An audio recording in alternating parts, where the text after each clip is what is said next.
What's going on, everybody? Welcome back to the channel. With the upcoming release of Captain America 4 in just a couple weeks, I decided to go back and take a look at the Disney Plus series, The Falcon and the Winter Soldier, as it basically leads right into Captain America 4. Now, this was originally supposed to be the very first MCU Disney Plus series. However, because of COVID in 2020, it pushed a lot of their projects back, obviously. So it ended up being the second series after they released WandaVision first in 2021. But this was a series that I feel like kind of went under the radar a little bit. At the time when it came out, people seemed to like it and enjoy it. It got good reviews from critics and most audiences and whatnot. But it seems like over the years now, people have more or less forgotten about it. When I see a lot of my favorite, MCU Disney Plus series or my favorite MCU show rankings and stuff, it's usually somewhere in the middle or even in some cases somewhere more toward the bottom. And me personally, it's actually my favorite MCU show thus far. So what I can appreciate most about this show is I like the fact that it takes two secondary characters from the MCU and puts them forefront, gives them a chance to shine. We follow Sam Wilson, who's played by Anthony Mackie, and Bucky Barnes, who's played by Sebastian Stan. They've been kind of the two right-hand men for Steve Rogers' Captain America throughout pretty much the majority of the MCU. And both have been awesome characters. They've been two of my personal favorites. And it's cool that they put them in their own show to really give them an advantage and put them as stars of something rather than just secondary characters. Obviously, this show goes to the point where Sam Wilson does become Captain America. That's not really much of a spoiler considering he's Captain America in the newest movie, but that is where this eventually leads to. And it's an interesting look at how he responds to getting the shield from Steve, because as we saw at the end of Avengers Endgame, Steve hands over the shield to Sam. Sam basically flat out tells him, hey, this feels like it belongs to somebody else, because it did. It belonged to Steve for years and years and years. Even all that time he was, frozen in ice, it technically belonged to him. But now Steve, after having gone back to take the Infinity Stones, he's now an old man, he's lived his life. He wants to hand it over to a good person. A lot of people would argue Bucky should have got it, and he does get it in the comics, and Bucky would be a worthy person to take it. However, his history with being an assassin and a terrorist and all this stuff, I don't think would fly over very well. So Sam, since Captain America and the Winter Soldier, has been right by Steve's side the entire time. He's been very loyal. He's been a good-hearted guy. He is a great addition to, the MCU and the Avengers and everything. So why not give him the shield? Why not give him a chance? And it's a nice look to see him kind of struggle with this, because initially he rejects it and basically hands it over to the Smithsonian, where they have a huge display for Captain America and Steve Rogers and everything. However, the government decides to take it, and they want a new blonde-haired, blue-eyed guy to be Captain America. And in comes John Walker, who's played amazingly well by Wyatt Russell. This guy, you really don't like him throughout the majority of this show. He means well, but they do set him up as basically the villain of the show, even though there are other villains that do take place in this series. Unfortunately, those other villains, not the best villains that I've ever seen in an MCU movie or series, but Wyatt Russell as John Walker, he takes it to another level because he thinks everything revolves around him because, hey, I'm taking on this new mantle as Captain America, so I'm going to let everybody know that I'm the guy. You got to do what I say. And he's a little overzealous with it. He's a bit too cocky when it comes to the job and everything. And we see him, go toe-to-toe with Sam and Bucky, and it's an interesting dynamic that they build. And I really like what they do in the show with all these characters, because it, allows us to see from another perspective somebody that has the shield, and then see it from the person who actually deserves it in Sam, and him eventually coming to that conclusion that, hey, I need to do what Steve wanted of me. I need to take this shield. I need to be that man. He also, throughout the series, hooks up with an older gentleman who actually had the super serum, the same thing that Steve Rogers had, and that gentleman's name was Isaiah Bradley, who's played amazingly by Carl Lumbly.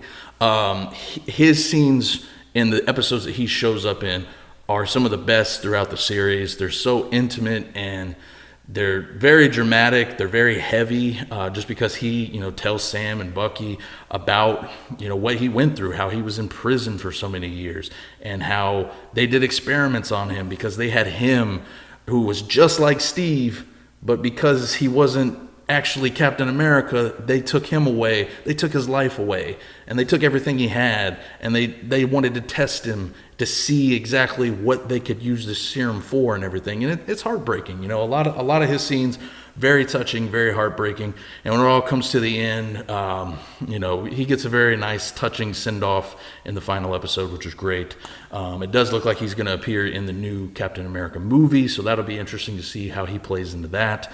Another character that does show up and make some appearances here too is the character of Joaquin Torres, who now will take on the new role as the Falcon moving forward. And he has a cool dynamic with Sam. He doesn't get a whole lot of backstory to his character. I would have liked to seen a little bit more with him in some of the episodes, but there's enough there, in the friendship between him and Sam is nice enough where we can see why he would want to take over the wings as Falcon and help Sam out, as they move forward in the storyline. And like I mentioned before, the villains, the true villains of this particular series, the Flag Smashers, who are run by Carly Morgenthau, some pretty lackluster villains, to say the least. They're basically just super soldiers who have taken the super serum, and they go around basically just making terroristic threats, doing terroristic things, blowing up buildings, trying to do things that they think is right in their mind, but may not necessarily be all that good, in the grand scheme of things. It's not a bad group of characters, but I don't think the actors that they put in place for these characters are the best.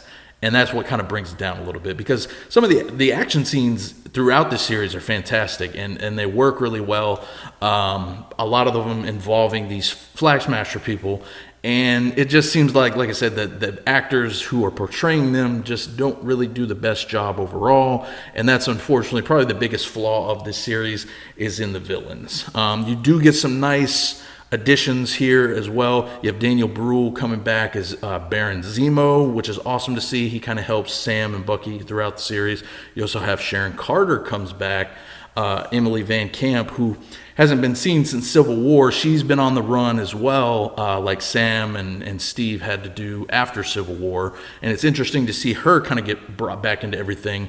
I don't really like where her character ends up. It seems a little weird, and I'm not really sure if they're going to play too much off of it. But it's an interesting dynamic for the most part, so we'll see where it goes. But her character felt a little bit more forced in than I would have liked. But outside of her and the overall villains, I think the series works incredibly well. The action is top-notch. To me, it feels the most cinematic out of all of the Disney Plus shows so far. It feels the most like one of the movies. Yeah, it's spread out over 6 episodes, so it is obviously longer than pretty much all the movies. But to me, it feels like the one of the few that could have actually been turned into a movie and been pretty entertaining in its own right. Like I said, it's my personal favorite of the shows. I can see where people would have some issues with it here and there, but overall, I think it works really well. I think it's an awesome setup for Sam moving in as Captain America. I think it's a great redemption story for Bucky. He goes through so much through this show, and it's really nice to see these two guys kind of come together who have been a little at wit's end with each other throughout some of the movies. Like they kind of have where they headbutt a lot of the time, but seeing them come together and kind of build this relationship, because now their best friend Steve is gone. They kind of are the two outside friends who have to come together and form this new partnership, this new friendship. And it's just great to see. I personally really enjoy the show. If you haven't had a chance to check it out yet, I definitely recommend checking it out before the new Captain America movie comes out, because like I said, it's very entertaining. It's a lot of fun. There are some really good moments here, some really great action scenes, some definite good, effects and whatnot. And I think the acting by Anthony Mackie, the acting by Sebastian Stan, and really the whole cast here is fantastic. It's definitely worth watching, and it gets a full recommendation from me. So that's about it from me, guys. If you have had the opportunity to see the Falcon and the Winter Soldier, please let me know what you thought about it in the comments below. Be sure to subscribe to the channel for more reviews, rankings, all kinds of good stuff. I'll leave all my links down below and where you can follow me and check out more of my reviews. And until next time, I'll catch you guys later.